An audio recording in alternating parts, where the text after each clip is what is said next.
Sebelum ceritanya dimulai, silakan tulis di kolom komentar dari daerah mana saja teman-teman yang menonton cerita ini.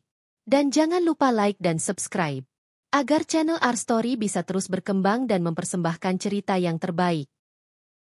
Aku difitnah selingkuh oleh mertua dan diceraikan oleh suamiku. Gara-gara aku gak cantik dan kampungan. Mereka tidak tahu aku adalah pemilik perusahaan terkaya di kota. Langkah kaki Fatimah menyusuri pematang sawah yang licin karena sisa hujan semalam. Sepatu flat hitam yang ia beli dari toko kelontong 2 tahun lalu sudah mulai aus di bagian bawah. Tapi ia tetap memakainya, bukan karena tak mampu membeli yang baru, melainkan karena tak ingin mencolok. Tas jinjing coklat lusuh tergantung di lengannya, berisi dokumen penting yang ia bawa dari kota. Udara pagi begitu segar, kabut tipis masih menggantung di atas sawah, dan suara ayam bersahutan dari kejauhan. Tapi hati Fatimah terasa berat. Setelah menyapa beberapa tetangga yang lewat dengan senyum ramah, ia melangkah ke rumah panggung kayu di ujung jalan. Rumah warisan orang tuanya. Disitulah ia dibesarkan, di bawah asuhan seorang ayah yang penuh disiplin dan ibu yang sudah lama berpulang. Ayahnya sudah tiada sejak 5 tahun lalu. Dialah satu-satunya anak tunggal yang diwarisi segala harta, termasuk perusahaan logistik skala besar yang dulu sempat ia bantu kelola diam-diam. Fatimah membuka pintu kayu rumahnya, aroma kayu tua dan bunga melati dari meja tamu menyambutnya. Ia duduk sejenak, membuka jilbab yang sedikit basah karena embun, menatap foto lawas ayahnya yang tersenyum di atas meja. Aku akan tetap seperti ini, yah. Biar dunia lihat siapa aku sebenarnya, bukan karena uang. Ia berbisik, lalu tersenyum sendiri. Di kampung, tak banyak yang tahu kalau Fatimah sebenarnya adalah salah satu wanita paling berpengaruh di sektor bisnis logistik kota. Semua aset atas nama perusahaan, dan semua transaksi dilakukan melalui perantara kepercayaannya. Ia hidup tenang sebagai wanita biasa. Menjadi Fatimah yang sederhana, yang tidak menonjol, tidak bermewah-mewah, dan tidak menunjukkan apapun selain kerja keras dan senyum. 4 bulan lalu, ia bertemu Raka di acara kampus tempat adik sepupunya diwisuda. Raka, pria tampan, cerdas, lulusan luar negeri. Awalnya Fatimah menghindari, merasa tak pantas. Tapi Raka justru tertarik pada kesederhanaan dan kecerdasan Fatimah dalam berbicara. Dari situ hubungan mereka berkembang. Raka sering datang ke kampung, walau hanya sebentar. Ia membawa mobil mewahnya masuk ke jalanan becek tanpa malu. Aku nggak butuh wanita kota yang ribet. Aku suka kamu, Fatimah, katanya waktu itu sambil duduk di bel bambu, ditemani pisang goreng dan kopi hitam. Fatimah tersipu, tapi tak langsung menjawab. Ia tahu dunia Raka terlalu berbeda dengan dunianya. Tapi akhirnya ia luluh. Mereka menikah 3 bulan kemudian, setelah proses lamaran yang sederhana. Raka bersikeras membawa Fatimah tinggal ke rumahnya di kota, di kawasan elit, bersama ibunya. Katanya agar lebih mudah mengenal keluarga. Hari pertama tinggal di rumah Raka, Fatimah merasa seperti masuk dunia lain. Rumah 2 lantai besar, pagar tinggi, ruang tamu penuh kristal, dan lampu gantung yang berkilau seperti istana. Ia membawa koper kecil, hanya berisi beberapa gamis, jilbab, dan 1 set mukena. Ibu Raka memandangi Fatimah dari ujung kepala hingga kaki saat pertama kali mereka bertemu di rumah. Wajahnya datar, nyaris sinis. Ini Fatimah? Ya Tuhan, kurus amat. Kayak belum pernah makan daging. Kamu kerja di mana sebelumnya? Tanyanya tanpa basa-basi. Saya, biasa bantu di rumah dan usaha kecil keluarga. Bu, jawab Fatimah pelan. Usaha? Kayak warung kopi? Sindirnya sambil terkekeh. Lalu melengos masuk ke ruang makan. Fatimah tidak marah. Ia sudah terbiasa dipandang sebelah mata. Ia hanya menunduk dan berusaha sabar. Di dalam kamar yang disediakan untuknya, ia duduk dan mengelus koper kecilnya. Tidak ada lemari mewah, tidak ada hiasan dinding. Kamar itu kosong, seolah memang tidak disiapkan dengan niat baik. Malam pertama di rumah itu, Fatimah memasak sendiri di dapur. Ibu mertua tidak ikut makan. Saya sudah pesan makanan. Takut mules kalau makan masakan orang kampung, katanya sambil menggigit salad. Raka hanya diam. Ia mulai menunjukkan perubahan sejak hari itu. Lebih sering di luar rumah, tidak banyak bicara. Fatimah mencoba memahami. Mungkin ia lelah. Mungkin butuh waktu. Tapi setiap malam Fatimah menangis pelan dalam sujudnya, hanya bisa mencurahkan luka pada Tuhan. Setiap pagi, Fatimah bangun paling awal. Ia bersihkan dapur, siapkan sarapan, lipat pakaian, sapu halaman. Tapi tak pernah ada ucapan terima kasih dari siapapun. Bahkan pelayan rumah lebih dihargai daripada dirinya. Ipar perempuannya, Vina, juga sering menyindir secara halus. Aku heran, Kak. Cowok sekeren Mas Raka kok bisa jatuh sama cewek kayak kamu ya? Apa dia kena guna-guna kampung? Fatimah hanya tersenyum. Mungkin karena Allah yang gerakan hatinya. Mungkin karena Mas Raka kasihan aja. Kamu tuh kayak tokoh sinetron yang diselamatkan dari sawah, terus dibawa ke kota. Vina tertawa keras, disusul oleh tawa ibu mereka. Hari demi hari, Fatimah merasa semakin terasing. Ia seperti tamu yang tak diinginkan di rumah itu. Ia bahkan tidur sendiri lebih dari sebulan, karena Raka selalu pulang larut malam dan tidur di kamar kerja. Saat ia bertanya, Raka menjawab dengan, "Pagi itu udara kota masih terasa dingin, tapi tubuh Fatimah sudah berkeringat sejak subuh." Tangannya sibuk mencuci baju di tempat cuci belakang rumah, membilas pakaian yang bukan hanya miliknya, tapi juga milik mertuanya, suaminya, dan iparnya. Ia memilih mencuci dengan tangan, karena saat ia menggunakan mesin cuci beberapa hari sebelumnya, mertuanya langsung menegur keras. "Jangan boros listrik. Kalau bisa dikerjakan tangan, ya pakai tangan. Di kampung juga kamu biasa cuci pakai tangan kan?" Fatimah hanya mengangguk. Ia tak membantah, hanya kembali melanjutkan pekerjaannya sambil menahan perih di telapak tangan. Sabun cuci membuat kulitnya kering. Tapi siapa yang peduli? Selesai mencuci, ia membersihkan dapur, lalu menyiapkan sarapan. Di atas meja makan, ia menata piring dengan teliti. Hari itu ia memasak nasi uduk, telur balado, dan tahu goreng. Ia berharap setidaknya mertuanya mau menyentuh masakannya. Tapi harapan itu sirna saat ibu mertua turun dari lantai 2 dengan baju tidur satin warna ungu, mengerutkan hidungnya begitu mencium aroma bawang goreng. "Aduh, pagi-pagi udah amis banget baunya. Kamu ini, nggak pernah masak yang wangi dikit apa?" Fatimah langsung menunduk. Ia diam, tidak membela diri. Raka belum turun. Iparnya, Vina, datang dengan rambut acak-acakan, menatap malas ke arah meja makan. "Aku nggak doyan beginian. Mana ada orang kota makan beginian pagi-pagi. Ini MAH makanan kuli. Kalau nggak suka, bikin sendiri, Vin," gumam Fatimah dalam hati. Tapi ia tetap tersenyum dan berkata, "Maaf ya, aku belum tahu selera kalian." "Ya belajarlah, jangan sok jadi istri. Jangan mentang-mentang udah nikah terus ngira ini rumah kamu," sindir Vina sambil mengambil segelas susu dan berlalu begitu saja. Hari-hari seperti itu terus terulang. Fatimah menjadi semacam pembantu yang tidak digaji. Ia tidak pernah punya waktu istirahat yang cukup. Tidak pernah ada pelukan hangat dari suaminya. Tidak ada perhatian kecil. Bahkan sapaan pun mulai jarang.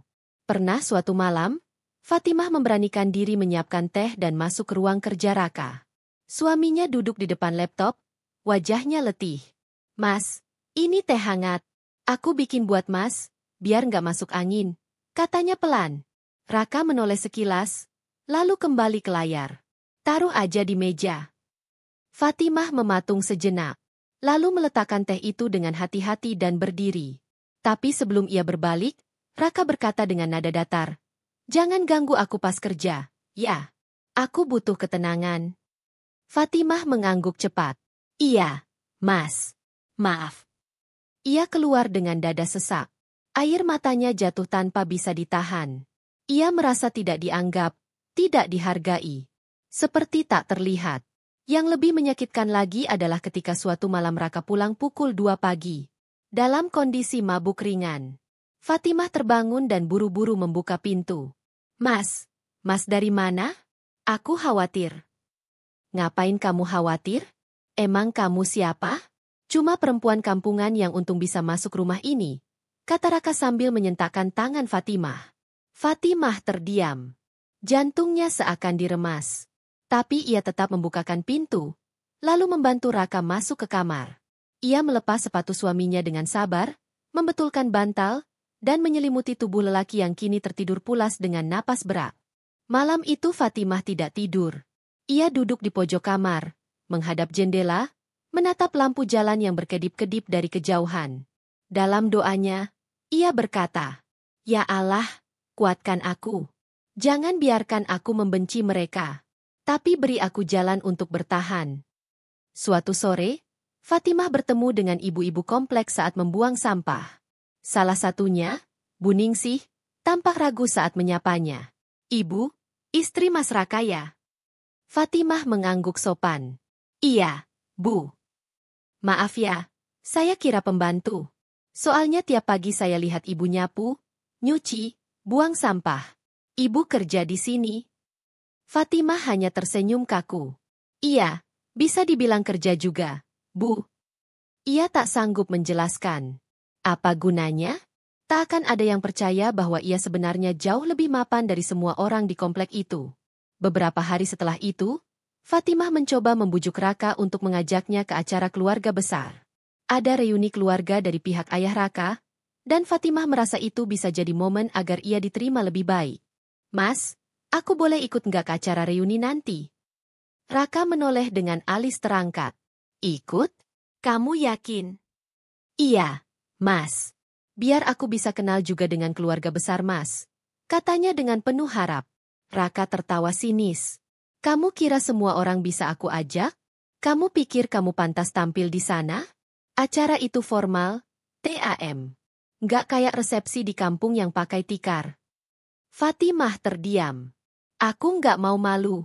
Nggak semua orang bisa terima kamu kayak aku nerima kamu. Jadi jangan maksa," sambungnya dingin.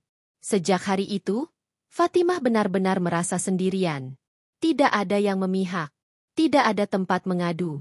Ia mulai menulis jurnal pribadi di buku kecil yang ia simpan di dalam laci meja rias. Hari ke-79, hari ini aku kembali dianggap tidak pantas.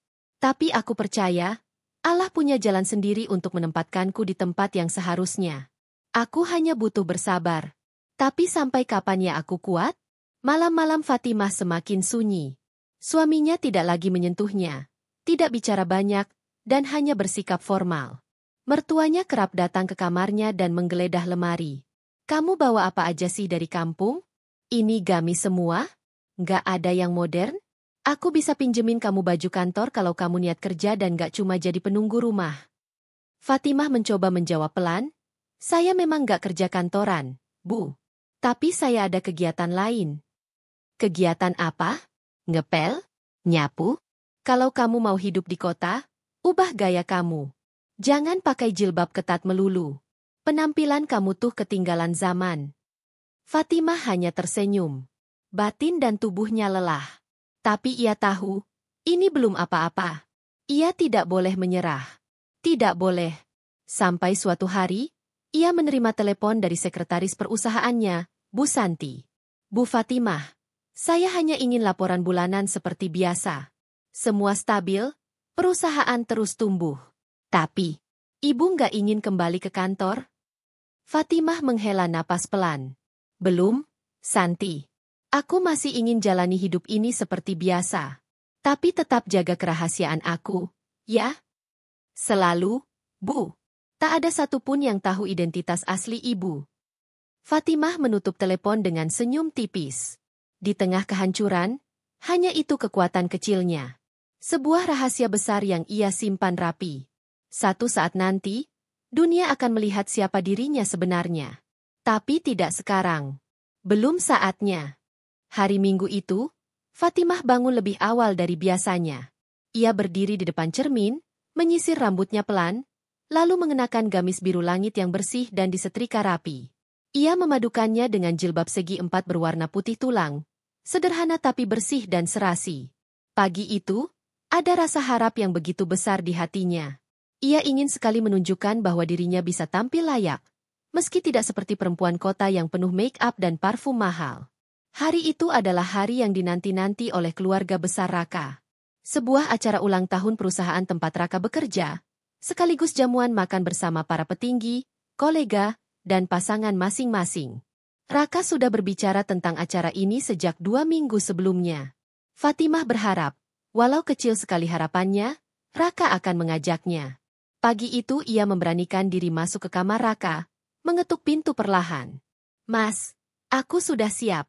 Kalau Mas nggak keberatan, aku ingin ikut ke acara perusahaan nanti.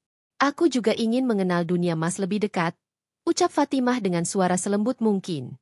Raka yang tengah memakai dasi, hanya menoleh sekilas.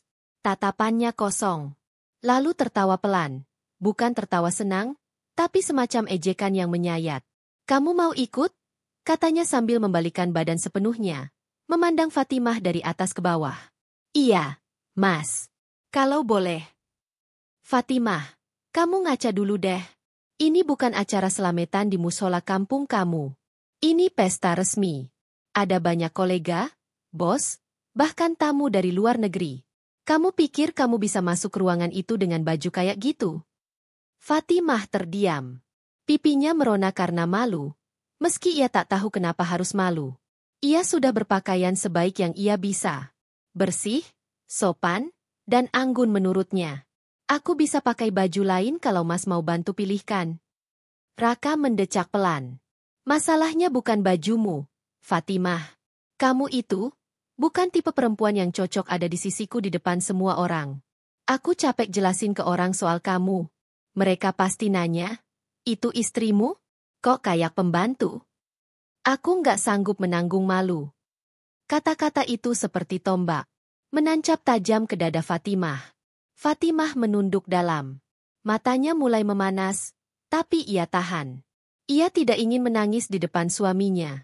Ia masih ingin terlihat kuat, meskipun dalam hati remuk. Maaf, Mas, hanya itu yang mampu keluar dari bibirnya. Ia mundur pelan, menutup pintu kamar, dan kembali ke kamarnya sendiri. Ia duduk di tepi ranjang, memandangi bayangan dirinya di cermin. Jilbab putih itu kini terasa seperti kain murahan. Gamis biru itu terlihat seperti pakaian lusuh. Tak lama setelah itu, suara mesin mobil terdengar dari luar. Fatimah berdiri di balik jendela, melihat Raka keluar dari rumah dengan seorang wanita lain. Wanita bergaun merah, rambut terurai, sepatu hak tinggi berkilau. Mereka tampak cocok. Tertawa ringan sambil berjalan berdampingan. Fatimah menggigit bibir. Jantungnya berdegup kencang. Wanita itu bukan siapa-siapa dalam keluarganya. Tapi ia tahu itu bukan rekan kerja. Cara Raka menatap wanita itu bukan seperti atasan pada bawahan. Itu adalah pandangan laki-laki pada perempuan yang membuatnya bangga. Di dalam rumah, ibu mertua muncul dari balik tangga. Melihat Fatimah berdiri terpaku, ia langsung tertawa kecil. Nah itu baru cocok. Cantik, berkelas, punya gaya. Bukan kayak kamu yang tiap hari bawa sapu dan lepel. Fatimah mencoba mengatur napas. Ibu tahu wanita itu siapa? Bukan urusanmu. Yang jelas dia lebih pantas. Kamu itu seperti kesasar ke dunia orang kota. Nggak semua orang bisa cocok dengan kehidupan modern. Fatimah, kamu terlalu sederhana. Fatimah tak menjawab. Ia melangkah ke kamar, mengunci pintu dari dalam, lalu menangis dalam diam. Sore itu, ia mengambil buku catatannya. Ia menulis pelan, tangannya gemetar. Hari ke-95, hari ini aku menyadari bahwa aku bukan hanya tak dihargai. Aku dihina, dibuang. Tapi aku belum kalah. Tidak hari ini. Tidak sekarang. Tidak dengan cara ini. Keesokan harinya, suasana rumah masih sama. Tapi Fatimah memutuskan untuk lebih banyak diam. Ia tak lagi berbicara banyak. Tak lagi bertanya. Tak lagi menawarkan teh atau kopi. Ia seperti bayangan yang berjalan, bekerja, lalu menghilang ke dalam kamarnya. Namun justru di saat ia diam itulah cibiran semakin sering datang. Vina, adik iparnya, suatu malam masuk ke dapur saat Fatimah sedang mencuci piring. Kakak tahu nggak? Mas Raka itu dulu dideketin banyak perempuan cantik. Model, dokter, bahkan anak pengusaha. Tapi dia milih kamu. Aku yakin dia cuma kasihan, bukan cinta. Kamu tuh harus sadar diri. Fatimah menahan air mata. Tangan gemetar mencuci gelas terakhir. Ia tidak menjawab. Malah kadang aku mikir, jangan-jangan kamu pakai ilmu. Kan di kampung banyak yang kayak gitu. Ngasih air minum aneh biar cowok nempel. Fatimah meletakkan gelas perlahan. Ia menatap Vina, kali ini dengan tatapan tenang. Kalau memang Mas Raka tidak mencintai aku, biarkan waktu yang bicara. Aku nggak pernah pakai cara kotor untuk mendapatkan suami. Tapi aku juga bukan boneka yang bisa diinjak seenaknya. Vina mendengus. Kamu mulai berani sekarang? Aku cuma manusia, Vin. Aku punya hati, punya perasaan. Fatimah masuk ke kamarnya. Malam itu, ia menatap layar ponselnya. Sebuah notifikasi dari email masuk. Surat undangan rapat dari direksi utama perusahaannya sendiri. Ia tahu, sebentar lagi waktunya akan tiba. Tapi sebelum semuanya berubah, Fatimah masih ingin bertahan. Masih ingin mencoba menjaga rumah tangga yang mulai retak. Meski tiap langkahnya kini penuh duri. Dalam sujud malamnya, Fatimah berkata, "Ya Allah, aku pasrah. Jika jalan ini yang kau tetapkan, beri aku kekuatan. Tapi jika aku boleh memilih, biarlah semua orang tahu siapa aku saat mereka menginjak harga diriku. Bukan untuk sombong, tapi agar mereka sadar, tidak semua yang terlihat sederhana itu lemah." Sudah lebih dari 3 bulan Fatimah tinggal di rumah itu, tapi keberadaannya tetap seperti bayang-bayang yang dianggap tak pernah ada. Ia menjalankan tugas-tugas rumah dengan sabar, menyiapkan makan, membersihkan rumah, menyambut tamu-tamu kecil yang datang, namun tetap dianggap seperti debu di lantai marmer. Raka semakin menjauh. Hari-harinya lebih banyak di luar rumah. Pulang malam. Kadang tak pulang sama sekali. Jikapun pulang, hanya sekadar mandi, tidur, dan pergi lagi. Fatimah mencoba bertanya, mencoba mendekat, tapi yang ia terima hanyalah dingin yang tak tertembus. Ia seperti hidup dengan tembok, bukan dengan suami. Sampai pada suatu pagi, ketika Fatimah sedang menyapu halaman, suara ibu mertua terdengar keras dari dalam rumah. Fatimah menghentikan sapunya dan mencoba mendengarkan. "Kamu tahu nggak, Raka? Aku dapat kabar dari Bu Lilis. Katanya si Fatimah itu sering keluar rumah diam-diam. Pagi-pagi katanya udah di jalan, pulangnya sore. Itu perempuan beneran jaga rumah tangga atau ada main sama laki-laki lain?" Fatimah tertegun. Ia tahu Bu Lilis adalah salah satu tetangga yang iri sejak awal Fatimah masuk rumah itu. Beberapa kali menatap sinis, bahkan pernah memergoki Fatimah keluar rumah mengenakan pakaian santun tapi tetap dicibir. Dia bilang lihat Fatimah jalan berdua sama laki-laki naik mobil hitam. Katanya bukan ojek online, karena mobilnya terlalu mewah. "Jangan-jangan dia udah selingkuh di belakang kamu, Raka?" Suara kursi tergeser terdengar kasar. Kemudian suara Raka, rendah tapi penuh tekanan. "Buktinya mana, Bu? Jangan asal nuduh. Ya kamu cari tahu. Jangan sampai kamu malu sendiri nanti. Jangan percaya-percaya amat sama perempuan kampung itu. Lihat wajahnya. Gayanya, kamu pikir pantas dia jadi istri kamu?" Fatimah tak bisa menahan diri. Ia masuk ke dalam rumah, menatap keduanya dengan mata yang berkaca-kaca. "Maaf, Bu. Saya tadi dengar semua dari luar," ucapnya pelan. "Kalau ibu ingin tahu, saya memang sering keluar. Tapi bukan untuk hal yang ibu tuduhkan." "Hah? Dengar tuh, Raka. Dia ngaku sendiri. Keluar tiap hari. Jalan sama laki-laki pakai mobil mewah. Itu sopir selingkuhannya kali," seru ibu mertua sambil menunjuk-nunjuk wajah Fatimah. "Bukan begitu, Bu. Saya nggak butuh penjelasan kamu. Kamu pikir saya bodoh? Saya tahu kamu bukan perempuan suci. Kamu pikir kamu bisa kelabui aku dengan jilbab dan gamis murahanmu itu?" "Bu." Raka berdiri dari kursi, menatap Fatimah tajam. "Jadi benar kamu sering keluar tanpa izin? Dengan siapa kamu pergi, Fatimah?" "Mas, tolong dengarkan aku dulu. Aku pergi untuk urusan yang penting. Aku tidak melakukan sesuatu yang buruk." "Dengan siapa?" bentak Raka, membuat Fatimah mundur satu langkah. "Saya bersama sopir pribadi dari perusahaan." "Perusahaan? Kamu kerja di mana?" Fatimah bungkam. Ia tak bisa menjelaskan. Ia belum siap mengungkap siapa dirinya. Ia hanya menjawab lirih, "Saya hanya mengurus sesuatu." Ibu mertua menyeringai. "Nah kan, dia aja nggak bisa jawab.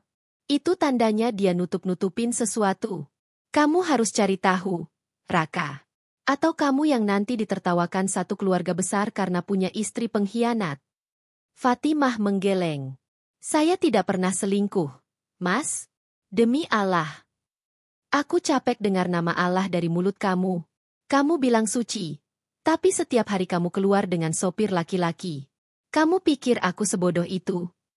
Raka menatap Fatimah seolah jijik. Matanya tak lagi menunjukkan cinta. Bahkan sekadar simpati pun tidak. Hanya kemarahan, keraguan, dan penghinaan yang tersisa.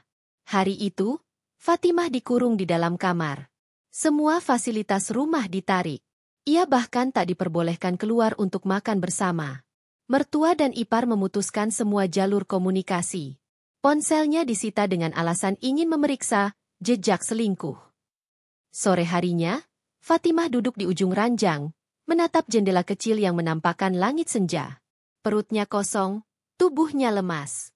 Tapi yang paling terasa adalah hatinya, yang seperti diiris perlahan, tanpa ampun. Malamnya, seorang pelayan rumah menyelinap ke kamar dan menyodorkan sebuah amplop putih ke tangan Fatimah. Bu, ini dikasih diam-diam sama Mbak Novi, art rumah tetangga sebelah. Katanya ini penting. Fatimah membuka amplop itu dengan gemetar. Di dalamnya ada beberapa foto dirinya bersama sopir perusahaan yang memang sesekali menjemputnya. Tapi sudut pengambilan dan ekspresi yang ditangkap dibuat seolah ia sedang berselingkuh. Salah satunya menunjukkan Fatimah duduk berdua di dalam mobil sambil tertawa. Padahal saat itu sopir sedang menceritakan kisah lucu tentang lalu lintas yang macet. Fatimah tak habis pikir. Ini rekayasa? Tapi siapa yang tega lakukan ini? Di bagian bawah foto, tertulis dengan pulpen. Ini bukti nyata. Fatimah tidak setia pada Raka. Fatimah mencengkeram surat itu. Jantungnya berdegup keras. Ia tahu siapa yang bermain di balik semua ini. Ia mulai menghubungkan semuanya. Cara ibu mertuanya bicara, tuduhan Bu Lilis, dan bahkan sikap dingin Raka yang semakin menjadi-jadi. Keesokan harinya, Raka datang ke kamar dengan mata merah. Ia melemparkan sebuah map ke atas tempat tidur. Ini gugatan cerai. Tanda tangan. Kamu bebas. Pergi dari rumah ini. Fatimah mematung. Mas, kamu serius? Aku sudah cukup sabar. Ibu benar. Kamu bukan istri yang pantas untukku. Kamu wanita murahan. Aku jijik lihat kamu. Fatimah berdiri perlahan. Matanya kini tak lagi memohon. Suaranya tenang, tapi penuh luka. Mas, aku tidak akan menandatangani apapun sebelum aku bicara. Aku bukan selingkuh. Aku bukan wanita murahan. Tapi kalau Mas memilih percaya pada fitnah dan kebencian, aku tak bisa memaksa. Keluar dari rumah ini sebelum aku usir dengan paksa. Bentak ibu mertua dari luar pintu. Perempuan hina nggak pantas tinggal di sini. Fatimah menunduk. Ia mengambil tas kecil yang ia bawa sejak hari pertama datang. Ia keluar dari kamar tanpa membawa apapun. Hanya dirinya dan luka yang tertinggal. Di depan pintu, Vina berdiri dengan senyum penuh kemenangan. Jangan balik lagi. Rumah ini lebih bersih tanpa kamu. Fatimah tidak menoleh. Ia melangkah keluar dari gerbang rumah, menahan air mata yang jatuh satu persatu. Tapi dalam hatinya, ada satu hal yang ia tanamkan. Aku tidak akan membalas dengan hinaan. Tapi waktu akan membuktikan siapa aku. Dan siapa mereka. Langit kota siang itu mendung, seolah ikut merasakan sesak di dada Fatimah. Di tangannya tergenggam surat gugatan cerai yang masih terasa hangat oleh amarah Raka semalam. Huruf-huruf resmi di atas kertas putih itu seperti belati yang ditancapkan tanpa belas kasihan. Ia masih belum percaya. Pernikahan yang dibangun dengan harapan, niat suci, dan kesabaran, kini ditutup begitu cepat, dengan tuduhan dan penghinaan yang tidak pernah ia lakukan. Langkahnya ringan, meski kakinya gemetar. Ia meninggalkan rumah besar itu tanpa satupun barang. Hanya membawa tas kecil, dompet, dan kepercayaan dirinya yang nyaris hancur. Ia tidak diantar, tidak disapa, tidak diberi kesempatan menjelaskan. Hanya lirikan sinis dari ibu mertua yang berdiri di balkon lantai 2, dengan tangan menyilang di dada dan bibir yang menyungging senyum puas. Vina, iparnya, berdiri di garasi sambil menyeruput minuman dingin dan berkata tanpa rasa bersalah. Hati-hati di jalan, Kak.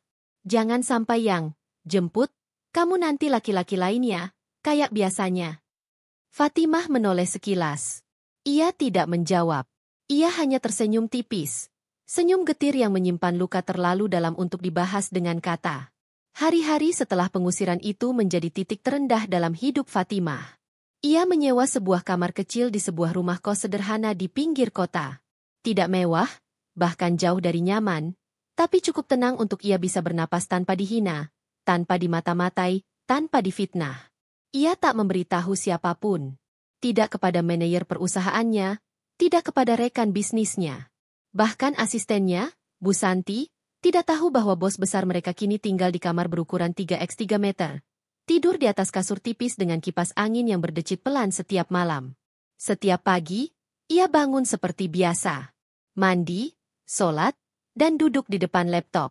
Dari kamarnya, ia tetap memantau pergerakan bisnis, transaksi, dan laporan harian. Tapi semua itu ia lakukan dalam senyap. Dunia luar tidak tahu bahwa pemilik perusahaan transportasi logistik terbesar di kota itu kini tengah menjalani masa terbuang. Satu sore, notifikasi pesan masuk dari Bu Santi muncul di layar. Ibu, mohon maaf saya mengganggu. Ada permintaan kerjasama dari salah satu rekan lama ibu. Katanya ingin bertemu langsung. Apakah bisa saya jadwalkan minggu ini? Fatimah menatap layar sejenak. Ia ingin menjawab, iya. Tapi pikirannya masih terisi bayang-bayang luka. Ia belum siap menunjukkan dirinya. Belum ingin membalas, belum ingin tampil. Tunda dulu, Santi. Saya masih butuh waktu. Terima kasih. Ia meletakkan ponsel itu, menatap langit senja dari jendela kamar. Hujan turun perlahan. Seperti air matanya yang tak pernah kering selama 2 minggu terakhir. Di dalam diamnya, ia mengingat semua perkataan kasar ibu mertua. Semua fitnah yang dilemparkan dengan bangga. Semua tuduhan yang Raka lontarkan tanpa ragu. Semua luka yang ia telan dengan diam. Dan tiba-tiba, selembar kertas dari map yang ia bawa jatuh ke lantai. Surat gugatan cerai itu. Ia mengambilnya perlahan. Tangannya gemetar. Ditatapnya nama lengkapnya di baris kedua. Dengan gelar, tergugat. Ia bukan hanya diceraikan. Ia diperlakukan seperti pelaku. Seperti pendosa. Seperti orang yang memalukan keluarga. Air matanya menetes. Tapi kali ini bukan karena lemah. Ada sesuatu dalam dirinya yang mulai menyala. Bukan dendam. Tapi tekad. Kalau aku harus dianggap hina, biarlah waktu yang membersihkan namaku, gumamnya. 2 minggu berlalu. Hari sidang pertama tiba. Fatimah datang mengenakan gamis hitam polos dan jilbab abu-abu lembut. Ia masuk ke ruang sidang agama tanpa didampingi siapapun. Tidak ada pengacara. Tidak ada saksi. Tidak ada keluarga. Sebaliknya, Raka datang dengan ibu dan adiknya, lengkap dengan berkas-berkas dan ekspresi dingin. Di wajah ibu mertuanya terlihat senyum puas, seperti baru saja memenangkan lotre. Ketika mata Raka bertemu dengan mata Fatimah, tak ada sedikit pun rasa bersalah. Ia hanya menunduk pelan, lalu duduk di bangku penggugat. Hakim mulai membuka sidang. Raka menyampaikan alasan cerai dengan nada tegas, dingin, dan penuh tuduhan. Yang mulia, saya menggugat karena istri saya melakukan tindakan yang mencurigakan. Ia sering keluar rumah tanpa izin, terlihat dekat dengan laki-laki lain, dan tidak menjalankan peran sebagai istri dengan baik. Fatimah mendengar semuanya dengan tenang. Ia tidak membela, tidak memotong, tidak menangis. Ia hanya menatap hakim, lalu mengangguk kecil. Saya paham, Yang Mulia. Tapi saya tidak akan melawan gugatan ini. Jika suami saya tidak lagi menginginkan saya, maka saya ikhlas. Tapi saya tegaskan, saya tidak pernah selingkuh. Saya tidak pernah mengkhianati pernikahan saya. Saya punya bukti, tapi saya tidak ingin menjatuhkan siapapun. Saya hanya ingin pergi dengan tenang. Hakim terdiam sejenak, menatap Fatimah penuh rasa penasaran. Namun karena tidak ada bantahan, sidang dilanjutkan. Diputuskan sidang lanjutan akan digelar 2 minggu lagi, dengan saksi dari pihak penggugat. Setelah sidang usai, Fatimah berjalan keluar dari gedung dengan langkah perlahan. Di belakangnya terdengar suara ibu mertuanya. Syukurlah, akhirnya kita lepas dari perempuan kampungan itu. Memalukan. Vina menambahkan, dan akhirnya Mas Raka bisa cari istri yang layak, yang pantas jadi nyonya kota. Fatimah tidak menoleh. Tapi di dalam hati, ia berbisik lirih. Kalian baru akan tahu siapa yang kampungan, dan siapa yang nyonya kota. Malam itu, di dalam kamar kosnya, Fatimah menyalakan laptop. Ia mengetik email ke Bu Santi. Santi, jadwalkan rapat besar minggu depan. Undang seluruh kepala cabang, seluruh direktur, dan investor utama. Aku akan datang sendiri. Sudah waktunya aku berdiri. Kali ini, bukan untuk membalas, tapi untuk bangkit. Pagi itu berbeda. Fatimah berdiri di depan cermin kecil kamar kosnya yang sederhana. Tangannya gemetar saat mengancingkan blazer warna nude lembut, menutupi blus putih dengan potongan leher tinggi dan elegan. Hijabnya ia kenakan dengan gaya simpel nan anggun, membingkai wajah lelah yang tetap tampak bersih dan teduh. Ia bukan sedang berdandan untuk memikat siapapun. Ia berdandan untuk dirinya sendiri. Untuk menunjukkan bahwa ia masih berdiri, meski pernah dijatuhkan sehina-hinanya. Hari itu, rapat besar direksi utama perusahaan akan digelar di ballroom Hotel Bintang 5 di pusat kota. Sebuah rapat tahunan yang biasa ia selenggarakan dalam diam, melalui tim-timnya, tanpa mengungkap identitasnya sebagai pemilik utama perusahaan logistik ternama di kota itu, PT Mahkota Raya Express. Tapi hari ini berbeda. Ia akan muncul. Ia akan bicara. Ia akan memegang kendali penuh. Langkahnya mantap melewati lorong lobi hotel. Beberapa orang menyapanya sopan, ada yang sekadar mengangguk, ada yang dengan senyum menghormat. Ia hanya membalas seadanya. Di dalam ballroom, puluhan orang telah duduk. Deretan direktur operasional, kepala cabang dari berbagai kota, bagian keuangan, investor luar negeri, serta asisten pribadi kepercayaannya, Bu Santi. Begitu melihat Fatimah masuk, Santi buru-buru berdiri dan menyambutnya dengan mata berkaca-kaca. Bu, saya sungguh rindu sosok ibu hadir langsung. Semua sudah siap. Fatimah tersenyum pelan. Hari ini aku tidak hanya hadir. Hari ini aku ambil kembali apa yang milikku. Ia melangkah ke depan ruangan. Semua mata beralih padanya. Tak sedikit yang terbelalak, karena sebagian besar dari mereka bahkan tidak pernah tahu siapa sosok pemilik perusahaan ini. Selama ini mereka hanya tahu nama, Fatimah Az-Zahra, sebagai pemilik tunggal di struktur Akta, tapi tak pernah melihat wajahnya. Salah satu direktur utama bahkan berdiri setengah tak percaya. Ibu, Fatimah? Ya, jawabnya mantap. Saya Fatimah Az-Zahra, pemilik dan pendiri Mahkota Raya Express. Selama ini saya bekerja di balik layar. Tapi mulai hari ini, saya akan duduk di depan. Ruangan sunyi. Tak ada suara selain detik jam di dinding. Fatimah membuka laptopnya. Ia memulai presentasi, membahas evaluasi tahunan, rencana ekspansi, dan skema kenaikan profit. Ia bicara dengan tenang, lugas, dan penuh wibawa. Ia bukan lagi istri yang diusir. Ia adalah pemilik sah dari perusahaan bernilai miliaran rupiah yang dibangun dari darah dan air matanya sendiri. Setelah sesi resmi selesai, sebagian peserta berebut menyalami. Tak sedikit yang menyatakan salut, kagum, dan tak percaya bahwa sosok sesederhana dan berhijab sederhana itu adalah tokoh besar di balik layar kesuksesan perusahaan mereka. Santi mendekat dan berbisik. Bu, hari ini seluruh ruangan ini tunduk pada ibu. Dunia sudah melihat. Fatimah tersenyum. Dunia belum tahu semuanya, San. Tapi waktunya akan datang. Malamnya, Fatimah kembali ke kamar kosnya. Tapi malam itu terasa berbeda. Ia duduk di tepi ranjang, membuka ponsel, dan mengakses media sosial perusahaan yang biasanya ia abaikan. Ribuan komentar, pesan, dan ucapan selamat membanjiri postingan rapat besar hari itu. Sebuah foto dirinya yang sedang berdiri di panggung menjadi viral, bukan karena pakaiannya, bukan karena penampilannya, tapi karena fakta bahwa wanita sederhana itu ternyata adalah pemilik kerajaan logistik kota. Salah satu komentar menulis, ternyata ini yang diam-diam menggerakkan ekonomi kota. Luar biasa, Bu Fatimah. Namun di antara komentar positif itu, satu akun menyita perhatian Fatimah. Nama istriku Fatimah. Tapi bukan ini orangnya. Masa iya? Gak mungkin. Nama akunnya Raka Maulana. Fatimah mematung. Ia menghapus senyum dari wajahnya. Pikirannya kembali ke masa-masa saat ia diusir dari rumah.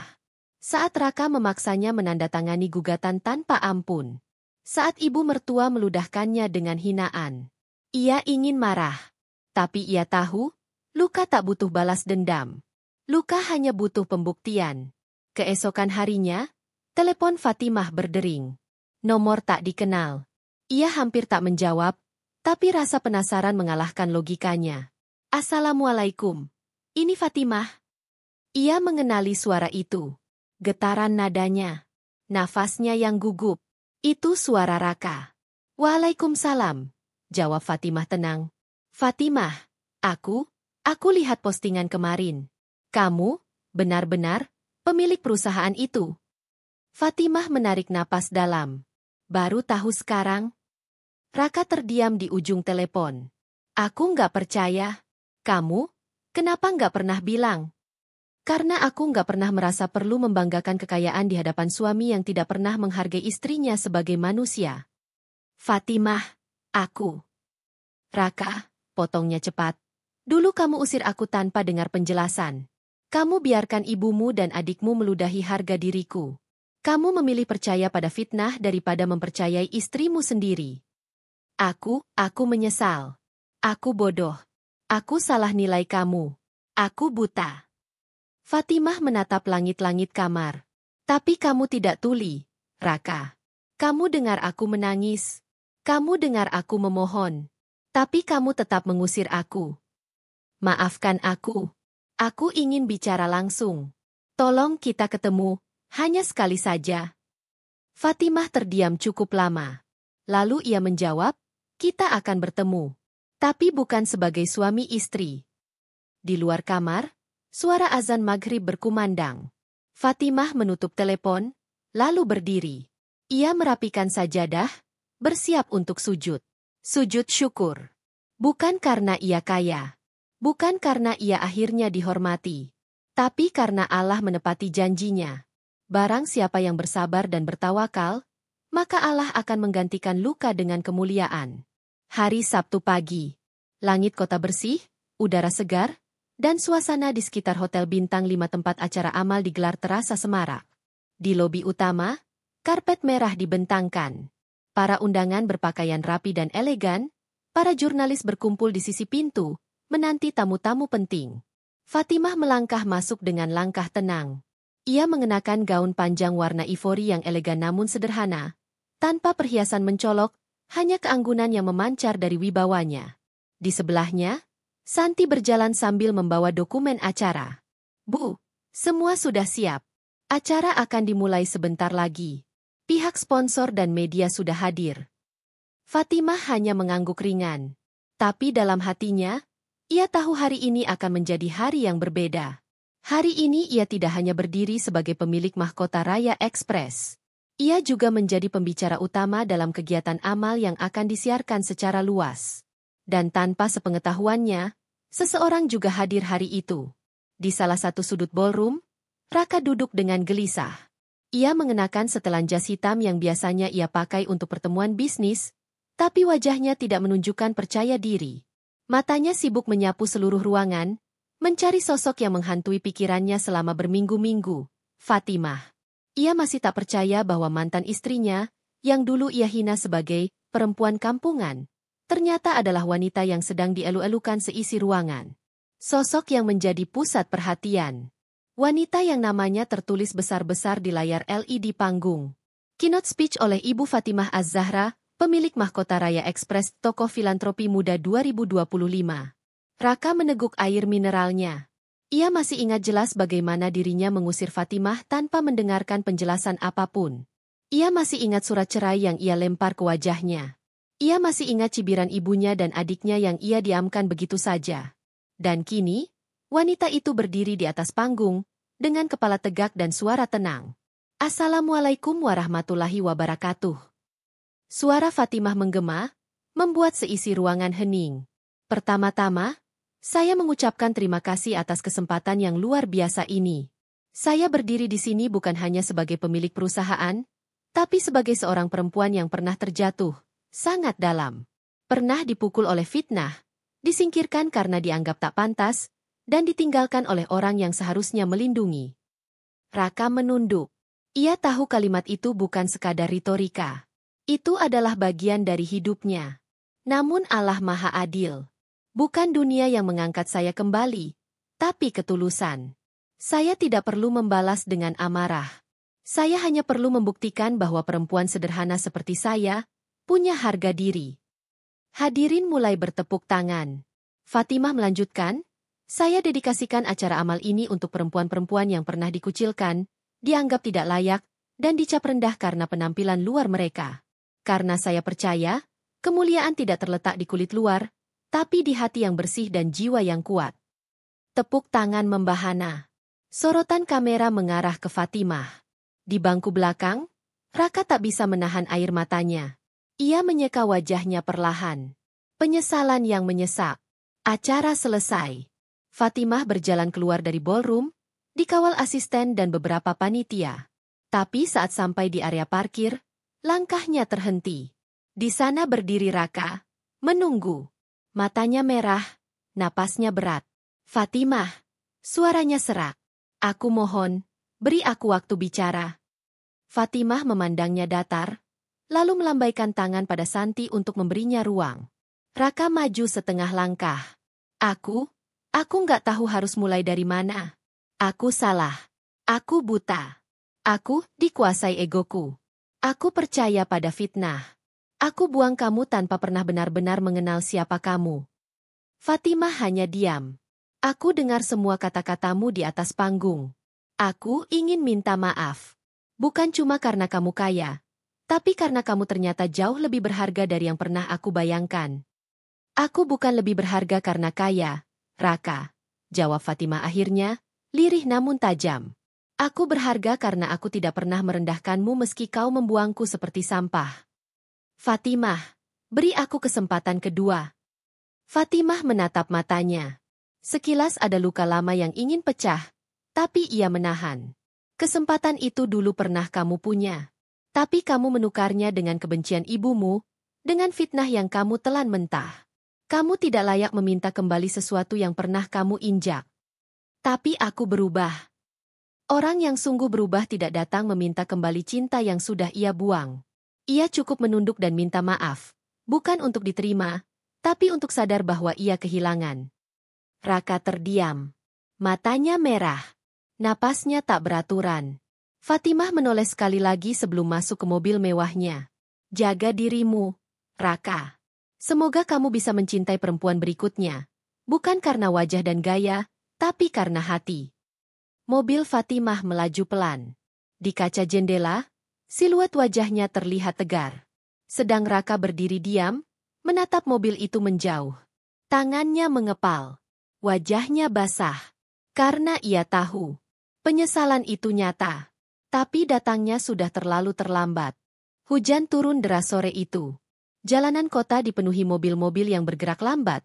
Sementara Fatimah duduk di dalam mobil dinasnya yang nyaman, menatap titik-titik air yang menetes di kaca jendela. Di kursi belakang bersamanya, tas kerja, laptop, dan berkas-berkas donasi untuk sebuah panti jompo yang baru saja ia kunjungi. Perlahan, mobil berhenti di lampu merah. Pandangan Fatimah tak sengaja mengarah ke trotoar seberang jalan, dan di sanalah ia melihat sosok yang sudah lama ia hapus dari pikirannya. Seorang wanita tua, mengenakan payung yang sudah robek, tubuhnya basah kuyup, berdiri menggigil di depan sebuah apotek kecil.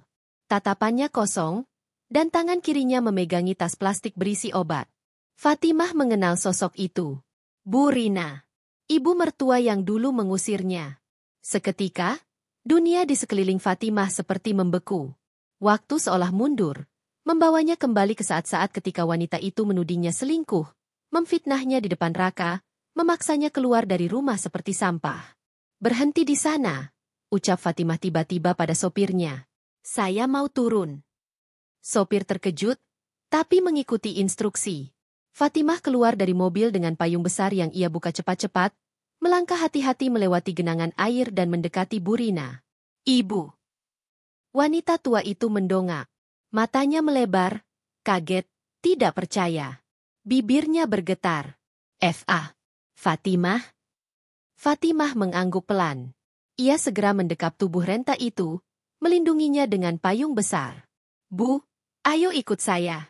Jangan berdiri di sini. Baju ibu basah semua. Namun Bu Rina malah terduduk lemas di trotoar. Obat dalam kantong plastiknya jatuh, air mata membaur dengan air hujan. Aku malu, nak. Fatimah berlutut, tangannya memegangi bahu wanita itu. Apa yang terjadi, Bu? Dengan suara lirih dan penuh sesal, Bu Rina mulai bercerita. Setelah Fatimah diusir dan diceraikan, keadaan keluarga Raka tidak membaik seperti yang mereka kira. Usaha kecil yang dikelola Raka bangkrut. Investasi yang mereka tanam ternyata penipuan. Vina, sang adik, ternyata mencuri uang tabungan keluarga untuk kabur bersama pacarnya. Dan Raka tidak pernah bisa bangkit sejak kehilangan Fatimah. Ia menganggur, frustasi, dan hidup dalam penyesalan yang menghantui setiap malamnya. Ibu Rina akhirnya tinggal sendiri, karena Raka pun sudah pergi entah kemana. Ia mengandalkan bantuan tetangga untuk makan sehari-hari. Obat-obat yang ia bawa sore itu adalah hasil pinjaman dari uang simpanan terakhir yang tersisa. Saat kamu pergi, semuanya hancur, Fatimah. Rumah itu sepi, dingin, dan penuh rasa bersalah. Kamu benar-benar pergi, dan kami benar-benar kehilangan. Bukan hanya kehilangan orang, tapi juga keberkahan. Fatimah diam. Hujan masih turun. Tapi tidak satu pun kata kebencian keluar dari mulutnya. Ia tidak menyalahkan. Ia juga tidak mengungkit. Ia hanya menatap wanita tua di hadapannya yang kini rapuh dan menyesal. Bu, ayo ikut saya. Kita ke rumah sakit dulu. Tubuh ibu menggigil. Dengan bantuan sopir dan pengawal pribadinya, Fatimah membawa Bu Rina ke mobil. Mereka langsung menuju rumah sakit terbaik di kota. Dalam perjalanan, Fatimah memegang tangan wanita itu erat-erat, dan Bu Rina hanya bisa menangis sambil mencium punggung tangan Fatimah berkali-kali. Maafkan ibu, nak. Maafkan semua kesalahan ibu. Fatimah menjawab lirih, saya sudah memaafkan sejak hari saya diusir, Bu. Tapi saya hanya belum bisa melupakan. 3 hari kemudian, Bu Rina dirawat dengan baik. Seluruh biaya rumah sakit ditanggung oleh Fatimah. Bahkan ia mengutus seorang perawat pribadi untuk merawat mantan mertuanya itu. Hari keempat, Bu Rina meminta bicara secara pribadi dengan Fatimah. Fatimah, kamu terlalu baik. Kamu bahkan tidak membalas semua kejahatanku. Kamu lebih dari sekadar menantu. Kamu adalah anak yang tak pernah aku layak dapatkan. Fatimah duduk di tepi ranjang. Ibu, saya bukan orang suci. Tapi saya pernah hidup dengan dendam dalam hati, dan itu sangat menyakitkan. Jadi saya memilih diam. Saya memilih sibuk bangkit. Dan sekarang, saat saya berdiri, saya tidak ingin menatap ke belakang dengan kemarahan. Bu Rina menunduk. Kalau ibu boleh minta satu hal, bisakah kamu temui Raka? Dia hancur. Dia sering menangis. Dia kehilangan dirinya sejak kamu pergi. Fatimah menghela napas pelan. Saya akan temui dia. Tapi bukan untuk kembali. Hanya untuk menyelesaikan yang belum selesai. Malam itu, saat Fatimah kembali ke apartemennya, ia berdiri lama di depan jendela kaca besar yang menghadap lampu-lampu kota. Banyak hal telah berubah. Dulu ia dibuang tanpa harga diri. Sekarang ia dihormati di seluruh penjuru kota. Tapi yang paling membuatnya tenang adalah, ia tidak membalas dengan luka, melainkan dengan kebaikan. Dan itu adalah kemenangan yang paling tinggi. Senja telah merambat turun saat Fatimah duduk sendiri di kafe kecil yang tenang, menghadap taman kota. Ia mengenakan gamis berwarna krem dan jilbab segi 4 yang dililit sederhana. Tangan kanannya memegang cangkir teh hangat, sementara matanya menatap langit yang perlahan menggelap. Hatinya tenang, tapi sedikit bergemuruh. Hari ini, ia akan bertemu Raka untuk pertama kalinya sejak percakapan telepon beberapa minggu lalu. Pertemuan ini bukan untuk membuka kembali kisah lama, tapi untuk menutupnya dengan tenang dan bermartabat. Langkah kaki terdengar mendekat. Fatimah menoleh. Raka datang dengan pakaian rapi namun wajah yang kusut. Wajahnya jauh berbeda dari sosok pria percaya diri yang dulu. Kini ia tampak seperti seseorang yang tertelan penyesalan terlalu lama. Ia berdiri canggung di hadapan Fatimah. Assalamualaikum. Waalaikumsalam, jawab Fatimah, tetap duduk. Silakan duduk, Raka. Raka menarik kursi pelan dan duduk di hadapannya. Untuk beberapa saat, tak ada yang bicara. Hanya suara alam di sekitar yang terdengar. Semilir angin, kicau burung, dan detik waktu yang berjalan lambat. Terima kasih, sudah mau bertemu, kata Raka perlahan. Fatimah mengangguk. Aku hanya ingin menyelesaikan yang belum selesai. Raka menatap wajah mantan istrinya dalam-dalam. Wajah itu, wajah yang dulu ia hina sebagai kampungan, kini memancarkan ketenangan yang sulit dijelaskan. Tidak ada riasan tebal, tidak ada kemewahan mencolok, namun ada wibawa yang tak bisa ditolak. Aku, hampir tiap malam bermimpi tentang kamu, Fatimah. Tentang hari aku menandatangani surat cerai itu. Tentang kata-kataku. Tentang tatapan kamu saat aku tuduh kamu dengan hal yang tidak pernah kamu lakukan. Fatimah tetap tenang. Ia tidak memotong. Aku ingin minta maaf. Dari hatiku yang paling dalam, suara Raka mulai bergetar. Aku tidak layak menjadi suamimu. Aku tidak pantas. Ibu memfitnahmu, dan aku biarkan. Aku bahkan ikut menyudutkanmu. Aku hancurkan kamu tanpa pernah mencoba mendengarmu. Fatimah akhirnya membuka suara. Raka, aku sudah memaafkanmu. Bahkan sebelum kamu tahu siapa aku sebenarnya. Aku bukan menyimpan dendam. Aku hanya menyimpan luka. Raka menggenggam tangannya sendiri di atas meja. Fatimah, aku tahu aku nggak punya hak lagi. Tapi izinkan aku menebus semuanya. Walau tidak sebagai suami. Fatimah tersenyum tipis. Kebaikan tidak butuh izin. Kalau kamu benar-benar ingin menebusnya, maka buktikan bahwa kamu berubah. Bukan untukku, tapi untuk dirimu sendiri. Untuk ibumu yang kini sakit. Untuk hidupmu yang belum terlambat untuk diperbaiki. Fatimah, aku masih cinta, ucap Raka lirih. Fatimah menahan napas. Kata itu masih terasa menusuk. Tapi hatinya tak lagi rapuh. Cinta seharusnya melindungi, bukan menghancurkan. Dulu kamu punya aku, tapi kamu buang karena kamu dengar fitnah lebih keras dari kata hatimu sendiri. Raka menunduk. Mata Fatimah jernih, tapi tajam. Tidak marah, namun tegas. Aku tak ingin kembali ke masa lalu. Aku sudah melewatinya. Aku sudah berdiri di titik yang jauh dari rasa sakit. Dan aku tidak ingin kembali jatuh hanya karena nostalgia. Apa? Tidak ada sedikit pun harapan bagiku. Fatimah tersenyum. Kali ini lebih tulus. Harapan selalu ada untuk yang ingin berubah. Tapi bukan untuk mengulang hubungan yang sudah mati. Kita bisa berteman. Kita bisa menjadi dua orang dewasa yang belajar dari luka. Tapi tidak sebagai suami istri lagi. Raka mengangguk pelan. Ia tahu, kalimat itu adalah akhir. Akhir dari kebodohannya. Tapi juga awal dari pembelajaran. Fatimah berdiri, mengambil tasnya. Sampaikan salamku untuk ibu. Aku akan tetap bantu pengobatannya. Bukan karena dia ibumu. Tapi karena aku sudah belajar, membalas keburukan tidak akan menyembuhkan apapun. Tapi memberi kebaikan bisa mengangkat harga diriku sendiri. Raka ikut berdiri, ingin mengatakan sesuatu lagi, tapi Fatimah lebih dulu melangkah pergi. Sebelum benar-benar menjauh, ia menoleh sebentar. Selamat tinggal, Raka. Dua kata itu terdengar lembut, namun tegas seperti palu hakim yang mengetuk putusan terakhir. Langkah Fatimah meninggalkan kafe itu terasa ringan. Di dadanya, tak ada lagi sesak, tak ada beban. Ia tidak lagi dihantui kenangan, tidak lagi dikuasai amarah. Ia telah berdamai. Bukan karena Raka berubah, tapi karena ia memilih memaafkan, agar dirinya sendiri bisa bebas. Langit senja mulai berubah jingga, dan di dalam hatinya, cahaya kelegaan mulai bersinar terang.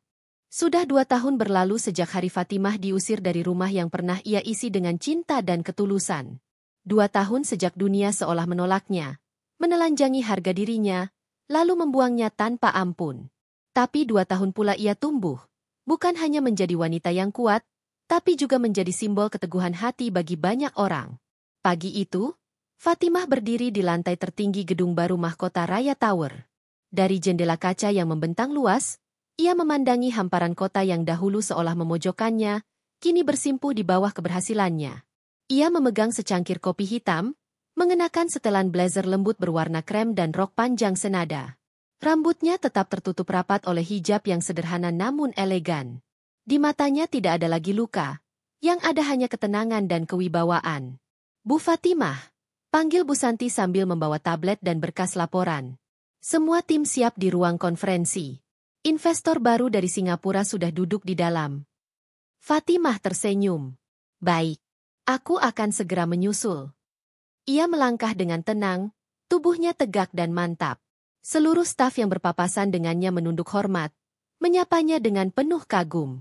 Mereka bukan hanya menghormati jabatannya, tapi juga kisah di balik keteguhan hati yang mereka tahu dengan baik. Di ruang rapat utama, pertemuan dengan para investor berjalan lancar. Fatimah memimpin presentasi ekspansi mahkota raya ke pasar Asia Tenggara. Dengan suara tenang, logat jelas, dan data yang solid, ia menyampaikan visi dan rencana kerja dengan meyakinkan. Dalam 5 tahun ke depan, kami tidak hanya akan memperkuat basis distribusi nasional, tapi juga membuka jalur logistik laut dan udara ke beberapa titik strategis regional. Kami percaya, kecepatan dan kejujuran dalam pelayanan adalah dua hal yang akan membawa kami menyalip kompetitor yang hanya mengejar volume. Salah satu investor asing berdiri dan menyalami Fatimah dengan kagum. "Miss Fatimah, I have to say you are not just impressive. You are inspiring. Your story moved us. You built his from pain, but you never used that pain to hurt anyone back. At Israr." Fatimah menjawab dalam bahasa Inggris yang fasih. "Thank you. I believe strength is not shown by shouting. It's shown by what we do when we're quiet, how we get back up when we're broken." Sore harinya, Fatimah pulang ke rumah barunya. Sebuah villa sederhana di perbukitan luar kota, jauh dari hiruk-pikuk, tapi penuh ketenangan. Di sana ada taman kecil yang ia rawat sendiri. Pohon bunga mawar tumbuh subur. Di teras, seekor kucing putih yang ia selamatkan dari jalanan menyambutnya dengan manja. Di dalam rumah, suasana hangat. Buku-buku tertata rapi. Dinding dipenuhi lukisan kaligrafi. Dan di ruang kerja, ada rak khusus berisi foto-foto kegiatan sosial dan amal yang telah ia jalankan. Di salah satu foto, terlihat Fatimah tengah menggendong anak-anak yatim sambil tersenyum. Foto itu menegaskan bahwa ia tidak hanya sukses dalam bisnis, tapi juga dalam memberi makna. Malam itu, Fatimah duduk di beranda, memandangi langit berbintang. Ia membuka jurnal pribadinya. Buku itu penuh tulisan tangan, bukan catatan keuangan, tapi catatan hati. Ia menulis, "Dulu aku dibuang karena dianggap tidak cantik, tidak pantas, dan tidak layak. Tapi hari ini aku berdiri bukan untuk membalas dengan kebencian, melainkan untuk membuktikan bahwa ketulusan, kerja keras, dan diam yang kuat akan berbicara lebih keras dari 1000 teriakan dendam. Aku tidak ingin kembali ke masa lalu, dan tidak ingin masa lalu kembali padaku. Aku tidak menyesal pernah mencintai orang yang salah, karena dari sanalah aku menemukan diriku sendiri yang sejati. Kini, aku Fatimah yang baru. Bukan karena aku lebih kaya, tapi karena aku lebih mencintai diriku sendiri." Keesokan paginya, Fatimah bangun lebih awal. Ia menunaikan salat subuh dengan khusyuk, lalu membuka jendela lebar-lebar. Udara segar masuk ke kamarnya. Langit tampak biru muda, dan suara burung-burung bersahutan di kejauhan. Ia mengambil telepon genggamnya. Banyak pesan masuk, dari rekan bisnis, dari staf, dari anak-anak yatim yang ia biayai pendidikannya. Tapi ada satu pesan dari nomor lama, dari Raka. "Fatimah, terima kasih. Hari ini ibuku sudah sembuh dan bisa pulang dari rumah sakit. Aku tahu itu karena kamu. Aku tidak pantas berharap apapun lagi. Tapi izinkan aku mengatakan ini. Aku bangga pernah mencintaimu, walau aku yang akhirnya kehilangan segalanya." Fatimah menatap layar itu lama. Lalu ia balas dengan singkat. "Jaga ibumu baik-baik. Jangan ulangi salahmu pada perempuan lain. Maafkan dirimu sendiri. Itu yang lebih penting." Dan setelah itu, ia menghapus pesan itu. Bukan karena benci, tapi karena ia sudah selesai.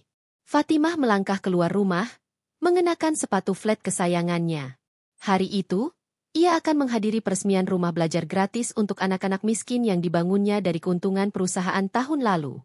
Ia naik ke mobil. Santi sudah menunggu di kursi penumpang depan. "Siap, Bu?"